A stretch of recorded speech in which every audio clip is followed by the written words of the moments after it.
بسم اللہ الرحمن الرحیم۔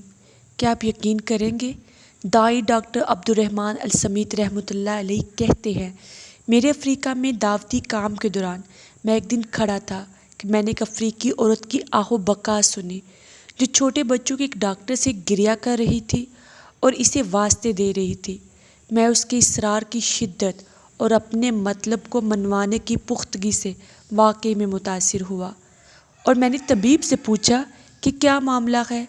اس نے کہا، اس کا دودھ پیتا بیٹا جسے ہم نے میت قرار دے دیا ہے اور یہ نہیں سمجھ رہی اور چاہتی ہے کہ میں اس کے بیٹے کو ان بچوں میں رکھوں جن کا علاج کیا جانا ہے، اور جو مال ہم اس پر خرچ کریں گے اس کا کوئی فائدہ نہیں ہوگا۔ اس کا بیٹا گنتی کے چند ایام جیے گا۔ یہ مال اس کا زیادہ حقدار ہے کہ کسی اور پر خرچ کیا جائے جس کا علاج ممکن ہو۔ سمیت کہتے ہیں، وہ میری طرف وسیلے اور رحم کی درخواست کی نظروں سے دیکھ رہی تھی، جبکہ ڈاکٹر مجھے بتا رہا تھا۔ میں نے مترجم سے کہا، اس سے پوچھو کہ اسے روزانہ کتنا مال درکار ہوگا۔ اس نے بتایا تو میں نے اسے بہت ہی تھوڑا پایا، اتنا جتنا ہم اپنے ملک میں ایک دفعہ سافٹ ڈرنک پی کر خرچ کر دیتے ہیں۔ میں نے کہا، کوئی مسئلہ نہیں، میں ذاتی مال میں سے یہ دے دوں گا۔ وہ مطمئن ہو گئی اور خوشی سے میرا ہاتھ چومنے لگی۔ میں نے منع کر دیا، اسے کہا کہ اپنے بیٹے کے لیے یہ نقدی پورا سال لیتی رہنا، اور اگر پیسوں کی کمی ہو تو اپنے ایک مددگار کی طرف اشارہ کیا، یہ تمہیں دے دے گا جو تمہیں چاہیے ہو، اور اسے چیک سائن کر کے دے دیا کہ طے شدہ مال لے سکے۔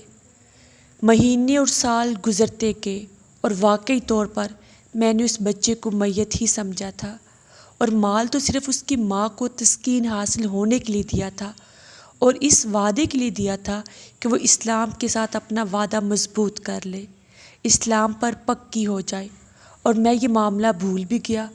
تقریباً 12 سال سے بھی زیادہ کے بعد میں ایک دن مرکز میں بیٹھا تھا، ایک ملازم آیا اور بولا کہ ایک افریقی عورت آپ سے ملنے پر مصر ہے، اسے ٹالنے کے بعد بھی بار بار آتی ہے۔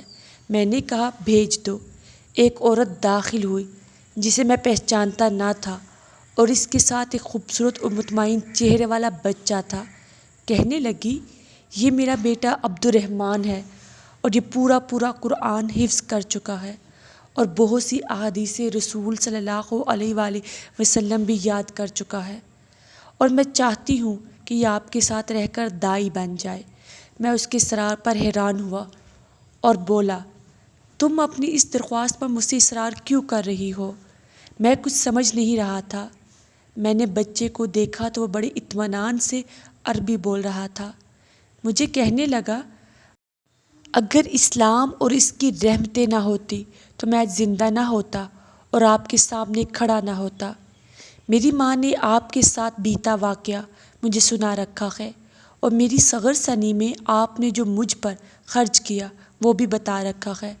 میں آپ کے تحت رہنا چاہتا ہوں، میں افریقی زبان پوری جانتا ہوں، اور آپ کے تحت اسلام کے داعی کے طور پر کام کرنا چاہتا ہوں، اور مجھے کھانے کے علاوہ کچھ اور نہیں چاہیے ہوگا، اور مجھے اچھا لگے گا اگر آپ میری قرآن کی تلاوت بھی سن لیں۔